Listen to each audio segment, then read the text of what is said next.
El siguiente programa es presentado por Cadena NBI. Vamos a continuar esta serie que se llama El Aderet. Solo tiene 2 partes, entonces viene a ser una miniserie. En la anterior parte ya les compartí qué es el Aderet. Si usted de pronto se perdió la primera parte, no estuvo aquí, vaya a nuestro canal de YouTube, vaya a la playlist y ahí puedes encontrar la primera parte del Aderet y puedes verlo y así complementas lo que voy a decir ahora. Aderet, segunda parte. La pregunta es, ¿qué es el Aderet? Un manto. Muy bien. Lo mismo sucede con el Aderet. Era un manto cuyo único uso era traer identidad a un siervo. El manto no se usaba para limpiarse las manos. Entonces, a veces creemos y tomamos de manera ligera las cosas de Dios, lo que tenga que ver con las cosas del Señor. ¿Vamos bien? ¿No hay problema por ahí? Ok, entonces sigamos. Pedro tenía sobre sí un manto, es decir, un llamado de Dios muy grande. Pero Pedro era iracundo, era falso, porque negó al Señor 3 veces. Pero al final, Pedro fue creciendo hasta la estatura del varón perfecto y su manto apostólico le perfeccionó y terminó quedándole bien y a su medida. Qué interesante. Mire, Pedro tenía un problema. Ludopatía. ¿Usted sabe qué es la ludopatía? Pedro tenía ese problema de ludopatía. A él le gustaba apostar, gastar el dinero en sus apuestas de aquella época. A Pedro le gustaba tomar, beber. Pedro era grosero. Recuerden que la palabra enseña que cuando a Jesucristo lo capturan, los que estaban ahí dijeron, este es discípulo de Jesús. Y él, para librarse de eso, ¿qué tuvo que hacer? Maldecir, decir muchas groserías. ¿Se imagina usted la grosería que tuvo que haber dicho? Para que dijeran, no, este man tan grosero que va a ser discípulo de Jesús. Pero sobre Pedro había un llamado. El manto le quedaba muy grande porque era imperfecto. Tenía errores, tenía defectos. Pero con el camino, con el Señor, se fue perfeccionando. Y con la venida del Espíritu Santo, más aún. De pronto usted dirá, yo no soy digno o digna del llamado. Yo no soy digno, Señor, a mí no me pongo un manto porque yo no voy a servir. Yo no quiero servir. Más rápido el Señor la llama. Porque si yo tengo muchos defectos, yo no sé hablar. Moisés era tartamudo.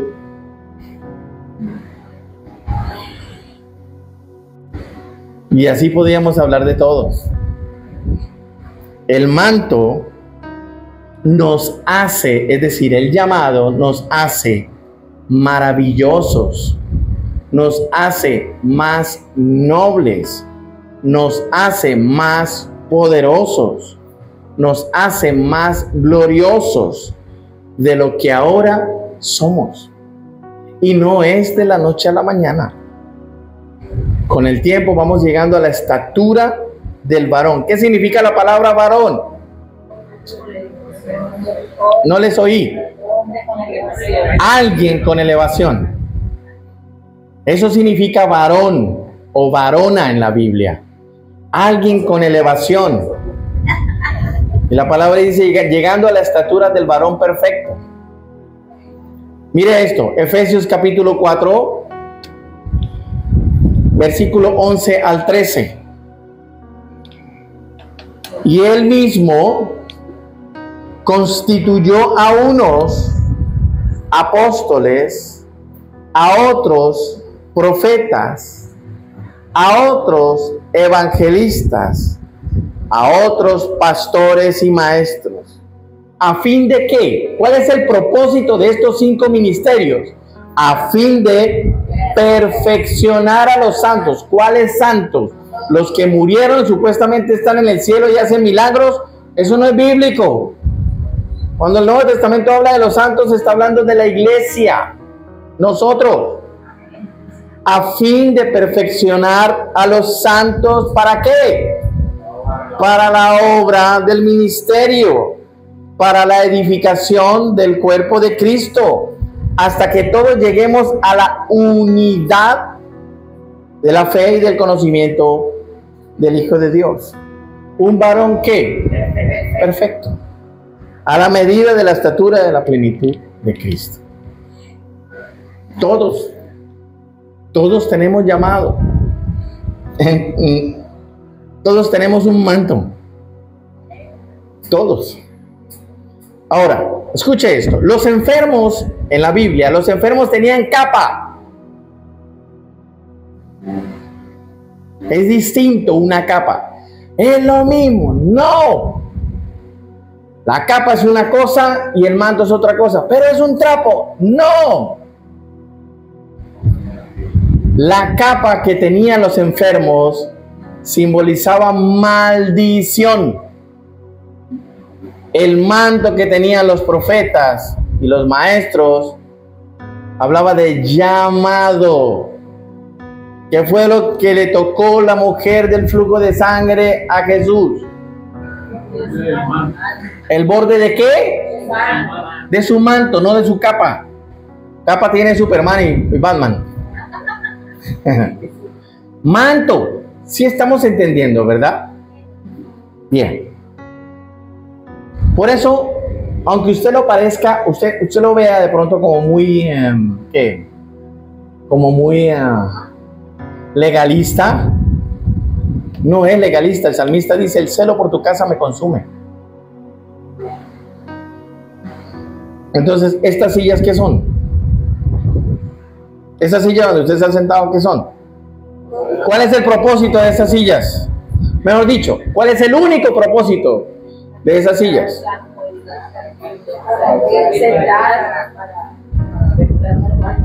Ellas sirven solo en la casa de Dios.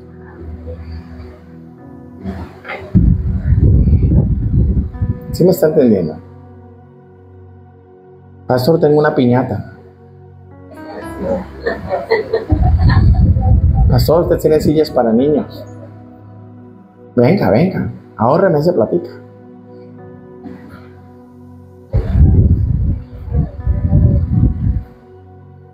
Qué silencio, ¿no? Pastor, tiene muchas sillas. Tengo un asado. Pastor, pues unas cuantas sillas. Van a ir los hermanos de la iglesia. ¿Tú qué crees que es lo correcto? Pero no se puede, ¿por qué? ¿Por misticismo o por qué? Piénselo. Es que mire, lo estoy poniendo a usted hoy a votar materia gris. Mire, vuélvalo a decirlo, sí. ¿Por qué no se puede? Por respeto.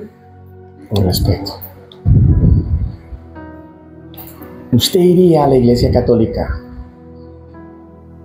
y agarraría los cirios y agarraría se me olvida el nombre de la elevación, el cáliz. Usted lo regaría para tomarse una cervecita. ¿Por qué? Porque está consagrado para algo. ¡Wow!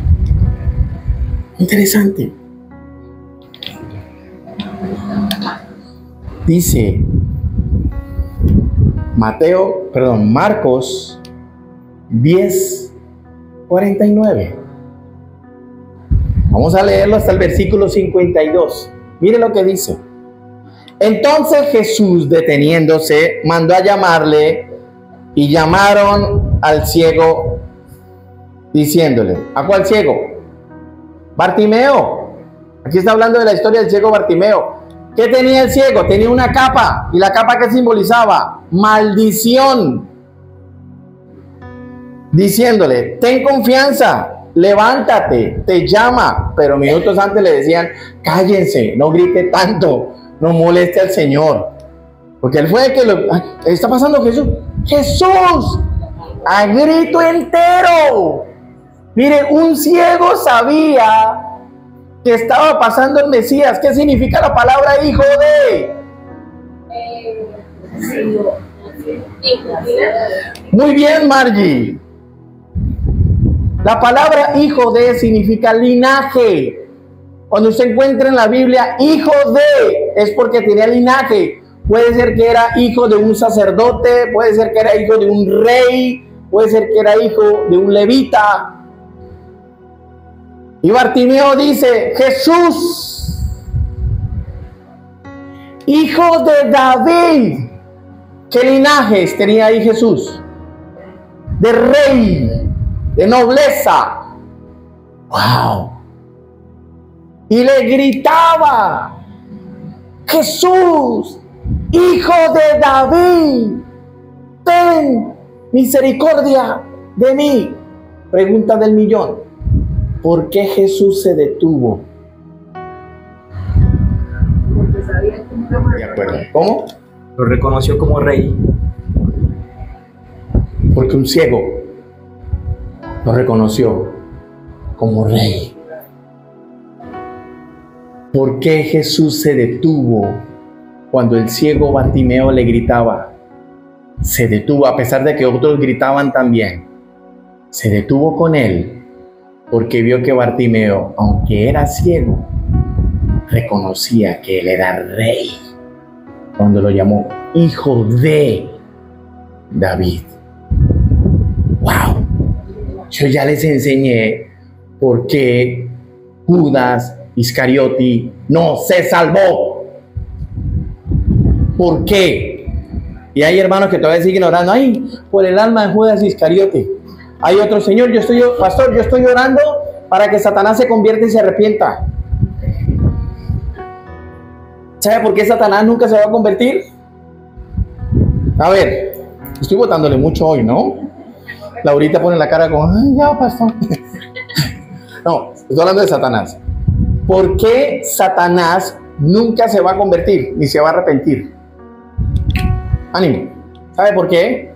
Porque él pecó en la eternidad. Todo pecado en la eternidad es eterno, no tiene perdón. Distinto conmigo, que nosotros pecamos aquí y tenemos posibilidad de perdón. Él no, ella fue condenado porque pecó en la eternidad. Por tanto, en la eternidad los pecados no tienen fecha de vencimiento. ¿Por qué Judas no se salvó? Yo ya se los enseñé. Ánimo. Porque venía de la tribu de Dan. Muy bien, venía de la tribu de Dan y la tribu de Dan entró en la idolatría de Israel. ¿Pero por qué más? Porque nunca le dijo a Jesús Señor. Judas siempre le dijo maestro, rabí, pero nunca le dijo Señor. Y la palabra dice que para ser salvo debo reconocer a Jesús como mi Señor. Entonces dice, y llamaron al ciego diciéndole, ten confianza, levántate, te llama. Él entonces, ¿qué hizo? Arrojando su capa. ¿Qué arrojó? Su maldición. Muy bien. Y aún era ciego. ¿Sí están viendo la dimensión? Aún era ciego y dijo, No más. No. Esto en mi vida no debe seguir. Tomó una decisión. O arroja su capa o sigue ciego. Y hay gente que a pesar de que Dios le habla, sigue ciega. Porque tu vida y la mía es de decisiones. Dios no te va a poner un arma. ¿Cómo sacó Dios a Elías de la cueva? No. Ni lo llamó, ni lo sacó una oreja. Dios no sacó a Elías de la cueva. Pasó un silbido apacible y Elías salió a chismear.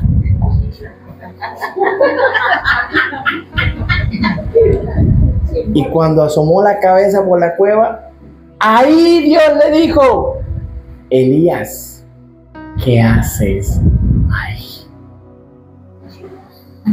Interesante. Luego dirán: ve, pastor, qué chismoso, vale la pena. No. Interesante. Entonces, arrojando su capa, ¿qué hizo? Se levantó y vino a Jesús. ¿Cómo vino a Jesús si no veía? Piensen en eso. Es más, le voy a ayudar. ¿Cómo fue posible que Jonás llegó a Nínive si el pez grande que se lo comió, dice que lo botó en la costa, ahí en el mar, ahí lo botó, y Nínive no tiene costas? La costa más cercana a Nínive son 1000 kilómetros.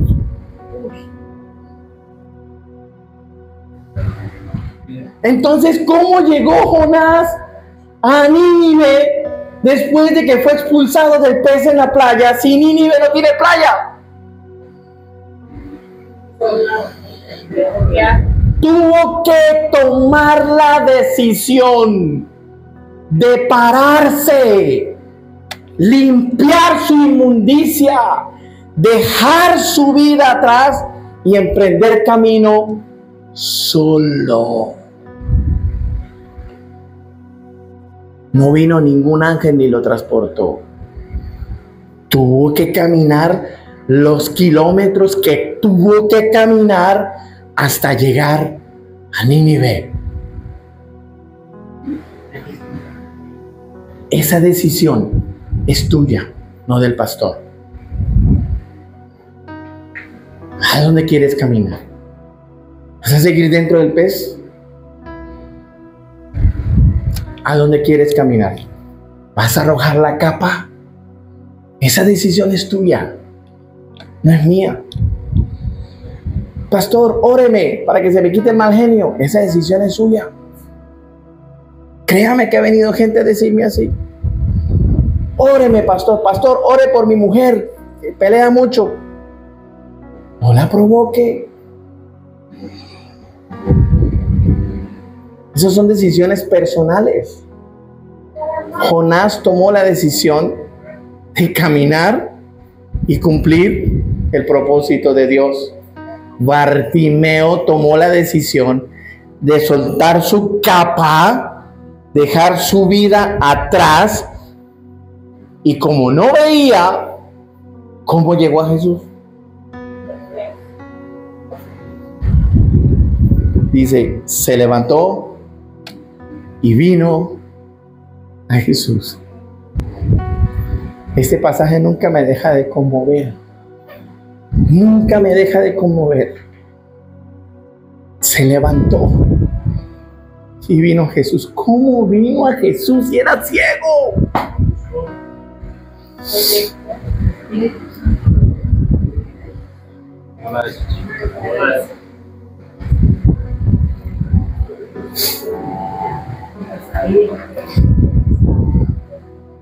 Venga, Sara y Valentina. Venga. ¿Sabe cómo? Así. ¡Ay, ese es Jesús! ¿Cuál Jesús? Jesús de Nazaret. ¡Jesús! ¡Hijo de David! ¡Ten misericordia de mí! ¡Cállese! ¡Jesús! ¡Hijo de David! ¡Ten misericordia de mí! ¡Cállese! Vaya, traiga. Ahorita no me sirve. Vamos, lo llevo. Vamos y lo llevo. Uy, espere.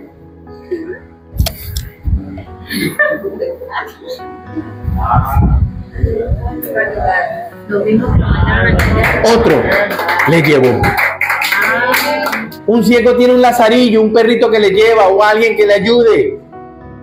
Cuando vieron que Jesús le llamaba, vamos, te llama, ten confianza.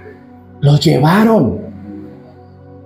Si él no hubiera arrojado su capa, es decir, hubiera dejado su vida pasada y no se hubiera dejado llevar, nunca vería un milagro.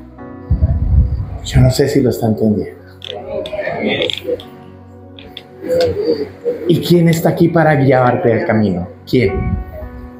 El pastor. Si no te dejas guiar por tu pastor o por tu pastora, nunca vas a ver el milagro. ¡Wow! ¡Qué extraordinario! Sigamos acá. Él entonces, arrojando su capa que significaba maldición, se levantó, es decir, tomó una decisión y vino a Jesús. Jesús no vino a él. Estoy esperando que el Señor se me aparezca en la pieza y ahí sí voy a la iglesia NBI y ahí sí me congrego. Nunca va a pasar. Dice, vino a Jesús. ¡Wow! Luego dice, respondiendo Jesús le dijo, ¿qué quieres que te haga? La pregunta es, ¿Jesús no sabía que era ciego? Jesús sabía, ese Bartimeo es ciego. Entonces, ¿por qué Jesús le pregunta, ¿qué quieres que te haga? Si Jesús todo lo sabe. Mire esto. Quería escucharlo de su propia voz, pedirle que le hiciera el milagro de cobrarle la vista. El poder de la confesión. ¿Quieres que el Señor te perdone los pecados? Confiésalos. ¿Quieres que el Señor te haga un milagro? Confiésalo. La Biblia no dice, no pidas que yo leo la mente y te daré. La Biblia dice, pide y se os dará. ¿Sabe por qué Satanás no conoce nuestros pensamientos? Dígalo, Sonia. Porque Satanás no es omnisciente, el único es Dios. El único omnisciente es Dios. ¿Qué significa la palabra omnisciente? Que lo sabe todo. Muy bien. Por eso Satanás no sabe tus pensamientos. Solamente supone lo que estás pensando por tu cara. Wow. Entonces, respondiendo Jesús le dijo, ¿qué quieres que te haga? Ya aprendimos que Jesús le preguntó no porque no supiera que era ciego, sino porque quería que el ciego confesara lo que quería. Y dice el texto, y el ciego dijo, maestro. Wow. ¿Por qué le dijo maestro? Y no le dijo Señor. Dale cuidado. ¿Qué necesitaba Bartimeo? Necesitaba ver. No solamente sus ojos carnales, sino sus ojos espirituales. Entonces vio a Jesús como el maestro que le iba a enseñar el camino. Wow. Entonces le dijo, maestro, que recobre la vista. Yo no sé si alcanza a leer algo ahí. Dice, maestro, que recobre la vista. O sea que no fue ciego de nacimiento. Ese recobre es volver a tener. Que recobre la vista, es decir, que la vuelva a tener. Hay muchos que tienen la vista, Hay muchos que ven y tienen que volverla a recobrar porque no están viendo los milagros que Dios está haciendo. No están viendo cómo Dios se mueve a su alrededor. ¡Wow! Y Jesús le dijo, vete. Tu fe te ha salvado. Es que a mí me parece increíble lo que el Señor hace. ¿Por qué no le dijo, listo, tu vista es recobrada? Le dijo, vete. ¿Tu fe qué? Tu fe te ha salvado. ¿Sé qué le importaba más al Señor? ¿El alma o los ojos? El alma. Porque el milagro es añadidura.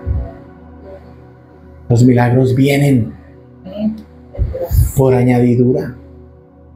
¡Wow! Entonces Jesús le responde, vete. Tu fe te ha salvado. Y dice el texto, y enseguida recobró la vista, y en vez de irse, porque el Señor lo echó, le dijo, váyase papá, tu fe te ha salvado, vete, fuchi. Dice el texto, en vez de irse, recibí mi milagro, ahora sí papá, me voy para la taberna. Recibí mi milagro, ahora sí, papá, cuando me vuelva a enfermar, vuelvo a la iglesia. No, dijo, el texto dice, y seguía a Jesús, ¿en dónde? En el camino del conocimiento. Wow. ¿Cuántos de aquí tienen que arrojar su capa? Solo usted lo sabe. El camino, ¿quién es? Cristo. La palabra dice que yo soy el camino, la verdad y la vida. Entonces, ese camino es el evangelio del reino. Y los del camino, como llamaban a los discípulos del Señor, son los escogidos. En la parábola del sembrador, una semilla cayó junto al camino, es decir, en las operaciones del Satanás. Usted sabe que los que estaban junto al camino estaban en las operaciones de Satanás. Y se perdió porque no cayó en el camino que es Jesús. Bartimeo cambió su capa por manto porque seguía a Jesús y estaba en el camino. Los siervos de Dios tenían manto y el manto era símbolo de realeza, es decir, de linaje. Ese es el símbolo.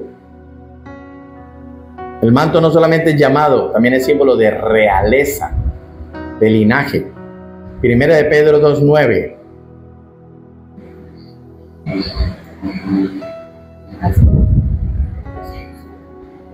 Mas vosotros sois ¿qué?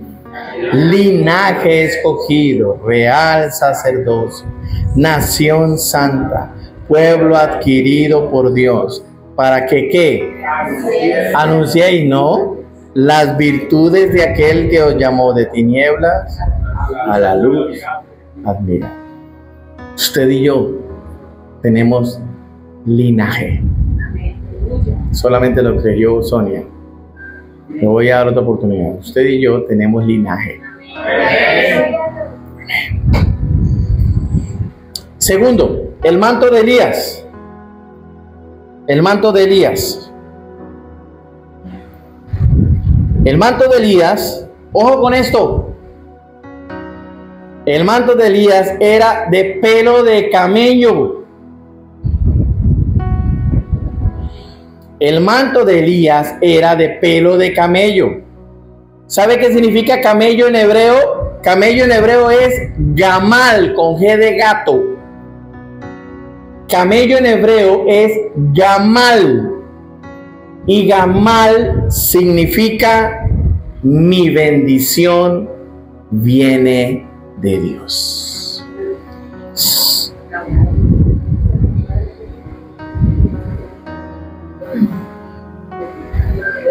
O sea que el aderet, el manto o llamado es una bendición que viene de Dios.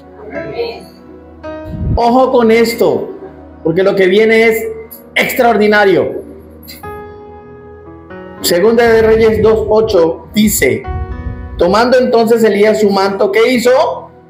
Lo dobló, ojo, lo dobló. ¿Y qué más hizo?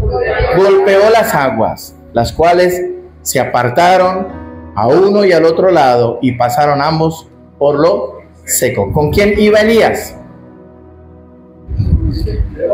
Con Eliseo. Muy bien. Las aguas, ya usted lo sabe, significa la voz de Dios. Y el agua significa que esa agua limpia, y es la palabra de Dios. Salmo 29:3 dice: voz de Jehová sobre las aguas. Entonces la palabra aguas en plural significa la voz de Dios. Y aguas en singular significa la palabra de Dios. Trueno, el Dios de gloria, Jehová sobre las muchas aguas. Jesús también tenía manto.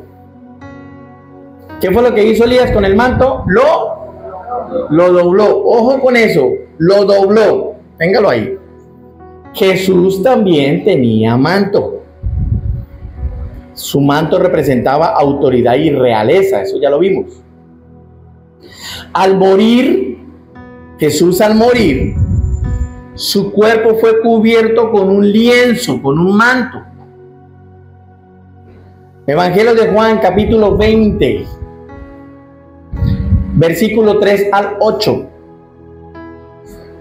Y salieron Pedro y el otro discípulo, es Juan, y fueron al sepulcro.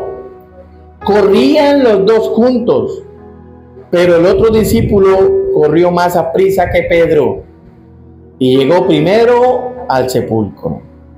Y bajándose a mirar, vio los lienzos puestos allí, pero no entró. Ojo, ¿cuáles lienzos? Con los que estaba cubierto el cuerpo del Señor ya muerto. Los lienzos, el manto. Dice la palabra que Juan, cuando entró a mirar, vio los lienzos puestos allí, pero no entró.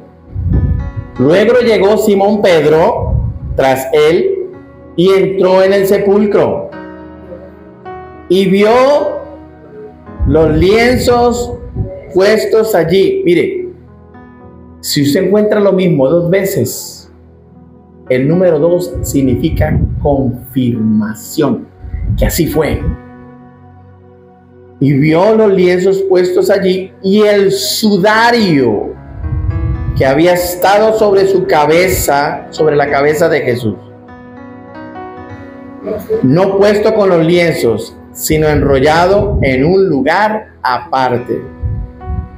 Entonces entró también el otro discípulo que había venido primero al sepulcro y vio y creyó. ¿Creyó qué? Que había resucitado, porque ya el cuerpo no estaba ahí. Estaba el lienzo, estaba el manto, estaba el sudario ahí. Pero mire lo que está diciendo el texto. Vio los lienzos puestos allí. Y el sudario, ¿cómo? Los lienzos puestos con los lienzos, ¿cómo? Sino enrollado. O sea que eso está mostrando que Jesús, cuando resucita, toma su lienzo, lo dobla, lo pone en el sepulcro, se quita el sudario de la cabeza, lo dobla y lo pone en el sepulcro y se va. Vamos a ver qué cara pones cuando te enseñe esto, que lamentablemente no se predica en las iglesias. La costumbre hebrea era que al sentarse a comer, el siervo, es decir, el alumno o el discípulo, colocaba un lienzo sobre la comida, servía la comida y ponía un lienzo sobre la comida para cubrirlo, que no le cayera ningún sucio, ni un animal, ni nada, ¿cierto? Mientras su maestro iba en su tiempo y se sentaba a la mesa a comer. Entonces el siervo preparaba la comida de su maestro, la servía y ponía ¿qué? Un lienzo para proteger la comida. Si su maestro se levantaba de la mesa y doblaba el lienzo y lo ponía aparte, eso significaba, si eso significaba que no había terminado, sino que ya iba a volver. Si el maestro, estando comiendo, en algún momento hace una pausa, tomaba el lienzo, lo doblaba y lo ponía aparte y se paraba, el discípulo o el siervo sabía, ahorita viene, va a terminar.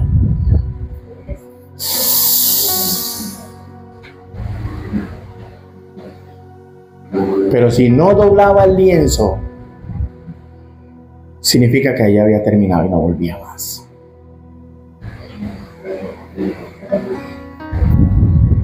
Jesús, al doblar el lienzo y dejarlo en su lugar, estaba diciendo: aún no he terminado, volveré por mi iglesia.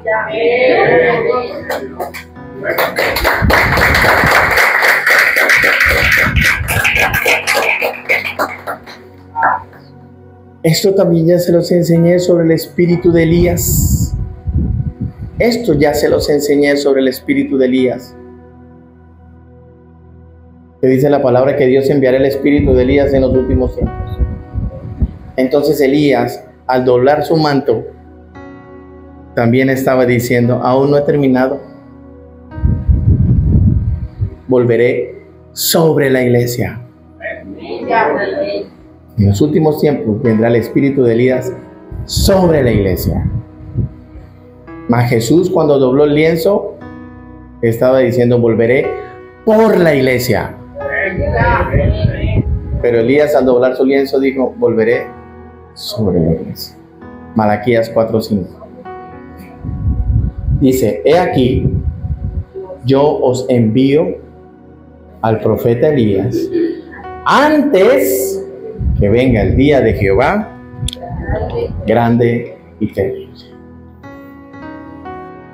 El día de Jehová grande y terrible es la tribulación y la gran tribulación. Este texto dice que antes de eso Dios enviará al profeta Elías, es decir, al espíritu de Elías. Aquí Dios habla en tiempos del profeta Malaquías, es decir, ya Elías no estaba en la tierra hace aproximadamente 500 años, había muerto. Eso quiere decir que Dios está hablando de que enviará el espíritu de Elías de nuevo. Juan el Bautista, antes de nacer, ya había sido profetizado por el ángel. Esta es otra riqueza de Dios. Son las riquezas que a mí me fascinan de Dios. Hacer que en ese niño llamado Juan el Bautista operara el ministerio de Elías. Lucas 1:17. Lucas 1:17.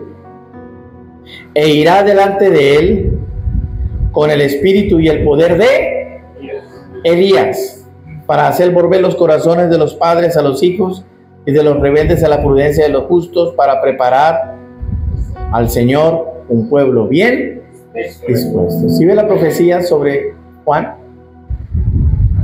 Wow. Debemos luchar como buen soldado de Jesucristo y no desfallecer nunca, mi hermano. Segunda de Timoteo capítulo 2 versículo 3 al 7 dice: tú pues ve tranquilo, porque nada malo te va a pasar. ¿No dice eso el texto? Ay, yo tengo otra versión aquí. Ay, la Biblia que me la cambiaron. ¿No dice así? Espere. Ah, es que estaba borroso. Claro, los lentes. Vamos a ver, ¿qué dice? Segunda de Timoteo 2, 3 al 7. Tú pues sufre penalidades como buen soldado de Jesucristo. Ese cuentico de que venga Cristo y todo se le solucione y se va a volver millonario, eso es brujería, hermano. Eso es mentira. Porque venir a Cristo es a pasarla duro. Pero ¿cuál es la diferencia? Que la recompensa está. Y pasaremos un tiempo así de limpieza duro, donde todo nos duele. La limpieza duele. Tú pues sufre penalidades como buen soldado de Jesucristo. Ninguno que milita se enreda en los negocios de la vida a fin de agradar a aquel que lo tomó por soldado. También el que lucha como atleta no es coronado, sino lucha legítimamente. El labrador, para participar de los frutos, debe trabajar primero. Y dice el apóstol Pablo, considera lo que digo, es decir, medite lo que estoy diciendo. Y el Señor te dé entendimiento en todo. Ánimo. Ahí está tu aderezo. Tú decides si sueltas la capa y coges el manto. Este programa fue presentado por Cadena NBI.